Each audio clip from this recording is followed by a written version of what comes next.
اس کے علاوہ جو ان کی سازشیں تھیں محترمہ بے نظیر بھٹو شہید کے خلاف، وہ آپ سب کے سامنے ہیں. تو آج ان کی حکومت جو ہے وہ آپ کے سامنے ہے، اور ہم دیکھ رہے ہیں کہ کس طریقے سے اسٹیبلشمنٹ جو ہے وہ فرنٹ کے اوپر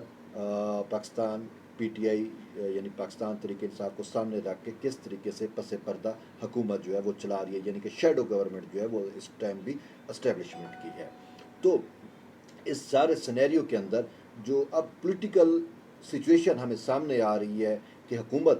جو کٹھ پتلی حکومت بٹھائی گئی وہ تو ڈلیور کرنے میں ناکام ہوئی، اور اس سے کچھ ملک تو چلایا ہی نہیں جا سکتا، کیونکہ عمران خان خود جو ہے وہ خود بھی ایک ایسے مریض ہیں جسے آپ خود نمائی کا مرض کہہ سکتے ہو کہ وہ اپنے علاوہ کسی کو سمجھتے ہی نہیں. تو جو اپنے علاوہ کسی کو نہیں سمجھتا، میں کیسے سمجھ لوں کہ وہ پاکستان کا خیر خواہ ہو سکتا ہے؟ چینی دیکھ لیں، آٹا دیکھ لیں، واٹ ایور، کسی بھی چیز کو آپ اٹھا کے دیکھ لیں، قیمتیں آپ کے سامنے ہیں. عوام جو ہے وہ چکی کے دو پارٹوں کے درمیان جو ہے وہ پسی جا رہی ہے، اور پھر اپوزیشن کا جو کردار ہے وہ انتہائی شرمناک ہے. اس میں صرف ہمیں ایک پولیٹیکل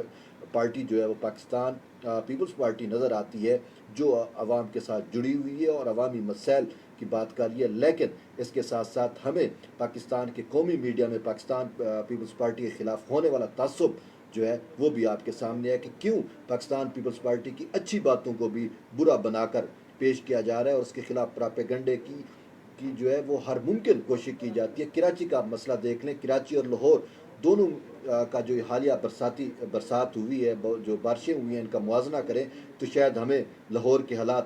زیادہ ابتر نظر آتے ہیں، لیکن کراچی میں کس طریقے سے معاملات جو ہوئے اور کس طریقے سے ایون کہ سپریم کورٹ نے جو ہے وہ ایک پلیٹ فارم سے جا کر دینے کی کوشش کی ان نادیدہ قوتوں کو جو ہمیشہ سے پاکستان پیپلز پارٹی کے خلاف سازشیں کرتے آئی ہیں،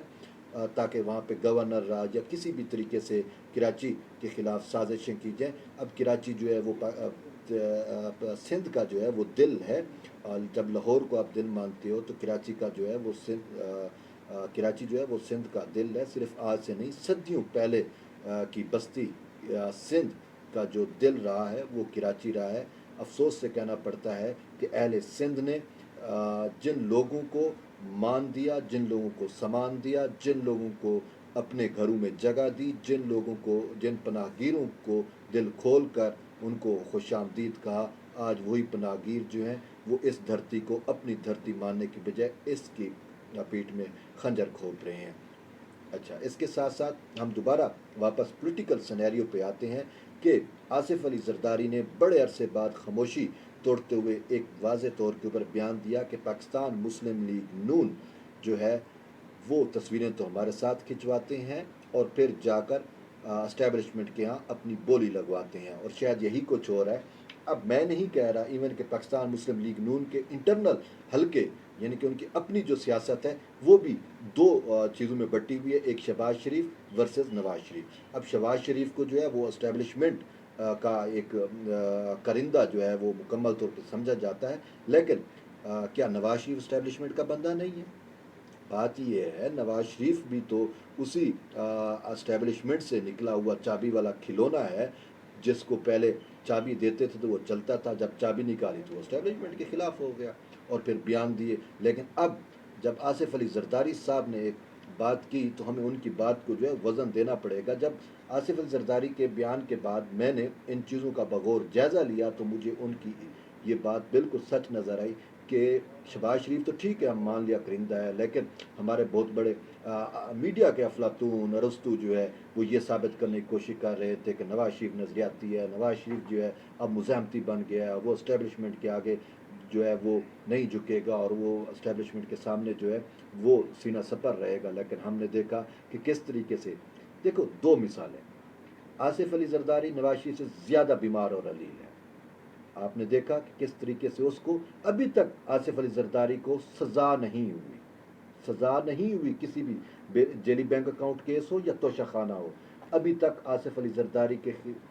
کو سزا نہیں ہوئی. لیکن اس کے باوجود 6 ماہ سے زائد عرصہ وہ اب حالیہ جیل کاٹ چکے ہیں. نواز شریف کو جیل نہیں ہوئی تھی، نیب کو جرأت ہی نہیں تھی نواز شریف کو گرفتار کر سکے، لیکن جب نواز شریف کو سزا ہوئی، جیل ہوئی،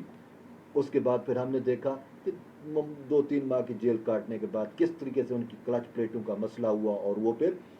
پاکستان کے اندر واحد مثال ہے کہ ای سی ایل پہ نام ہونے کے باوجود ایک سزا یافتہ شخص کو جو ہے ایک ایکسٹرا آرڈنری کنڈیشنز کے اندر جو ہے وہ عدالتیں بھی بیٹھ جاتی ہیں اور سارا کچھ، اور ایک دم وہ کر کے اس کو باہر بھیج دیا جاتا ہے، اور اب کہا جاتا ہے جی ہم ان کی میڈیکل رپورٹس فیک تھیں، یہ تھیں وہ تھیں۔ یہ سب بکواس اور جھوٹ ہے، عوام کو بے وقوف بنانے کی کوشش ہے، لیکن حقیقت تو یہی ہے، نواز شریف ہو، چاہے عمران خان ہو، چاہے شہباز شریف ہو، یا پاکستان کی دوسری جتنی پولیٹیکل پارٹیز ہوں، ان کا منبع محور جو ہے وہ پاکستانی اسٹیبلشمنٹ رہی ہے، اور افسوس سے کہنا پڑتا ہے کہ پاکستانی اسٹیبلشمنٹ جو ہے وہ پاکستانی عوام کے لیے کبھی بھی کام نہیں کرتی، بلکہ وہ اپنے بیرونی آقاؤں، انٹرنیشنل اسٹیبلشمنٹ، عالمی استعمار کو جو ہے خوش کرنے کے لیے اپنی عوام کو عوام کا جو ہے وہ استحصال کرتی ہے۔ کیونکہ یہاں پہ میں آپ کو ایک چھوٹی سی بات بتاؤں کہ اکانومک ہٹ مین نے ایک کتاب لکھی، اعترافی ان کا ایک کتاب ہے جس کے اندر انہوں نے کہا کہ کس طریقے سے وہ عالمی استعمار کے جو پلان ہیں، جو منصوبے ہیں، وہ مختلف ممالک کے اندر ایگزیکیوٹ کرنے کے لیے کیا کچھ کرتے ہیں، جس میں سربراہان ریاست کو مار بھی دیا جاتا ہے، شہید بھی کر دیا جاتا ہے، قتل بھی کر دیا جاتا ہے۔ پاکستان میں بھی ہم نے دیکھا کہ واحد ایک پولیٹیکل پارٹی پاکستان پیپلز پارٹی ہے جس کی قیادت کو ہمیشہ سے جو ہے یا تو شہید کیا گیا، یا ان کو زیر اعتاب رکھا گیا، یا ان پر ان کو جیلوں کی صحبتیں ان کو دی گئی۔ تو اس اکانومک ہٹ مین کا یہ بیان ہے کہ جب ہم کسی ملک کی فوج کو جدید ویپنز دیتے ہیں، یا ان کے اداروں کو جدید ٹریننگ دیتے ہیں، پھر ہم اس ملک کا سونا لوٹیں، اس کی گیس لوٹیں، اس کا تیل لوٹیں، یا اس کے قدرتی وسائل لوٹیں، وہ ملک، اس کی فوج، اس کے ادارے اپنے قومی مفاد کی بجائے ہمارا تحفظ کرتے ہیں، اور یہی کچھ پاکستان کے اندر جو ہے وہ ہو رہا ہے۔ اسی وجہ سے ہمیں جو ایک امید کی کرن نظر آتی ہے وہ پاکستان پیپلز پارٹی ہے، اور میں اس چینل کے ذریعے آپ سے یہی کرتا ہوں کہ یہ وہ وقت ہے کہ آپ اپنے سچے اور حقیقی دوستوں کو پہچانیں، اور دیکھیں کہ کون عوام کی فلاح کے لیے کام کر رہا ہے، اور کون عالمی استعمار یا ان کے چابی والے کھلونے ہو کر پاکستانی عوام پر جبر و استبداد اور اس کے استحصال کا اعلی کار بنا ہوا ہے۔ تو اسی وجہ سے اگر پاکستان کے مسائل کا حل ہے، اور پاکستان کے مسائل کا حل کوئی دے سکتی ہے، تو پاکستان پیپلز پارٹی ہے۔ شاید اگر ماضی کی میں آپ کو مثالیں دوں کہ جب آمروں نے براہ راست آ کے حکومتیں کی اور ملک کا ستیہ ناش کیا، برباد کیا، تباہ کیا، تو اس کے بعد اگر پھر حکومت ملی تو ہمیشہ پاکستان پیپلز پارٹی کو ملی، کیونکہ اب اس ملک کو باقی بھی تو رکھنا ہوتا ہے، کیونکہ اسٹیبلشمنٹ کو بھی اپنے کھانچوں کے لیے ملک کی ضرورت ہوتی ہے۔ اسی وجہ سے ملک